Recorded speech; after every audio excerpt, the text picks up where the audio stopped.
दत्तात्रय भरणे निष्क्रिय आमदार आहेत.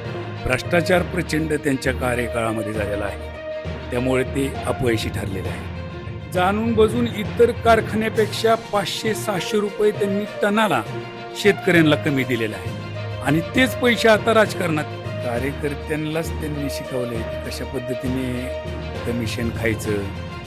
हे लग्नाला जातात, हे मैतीला जातात, हे वास्तुशांतीला जातात, हे जागरणाला जातात. तुमच्याकडे प्रचंड पैसा आहे, पण शेतकऱ्यांची टाळूवरचं लोणी खाऊन तो पैसा त्या संस्थेमध्ये असताना, त्यांची स्वतःची जागा, ह्या सगळ्या गोष्टी असताना पण त्यांना त्या संस्थेतून बाहेर काढलेलं आहे. हे फार शोकांतिक आहे.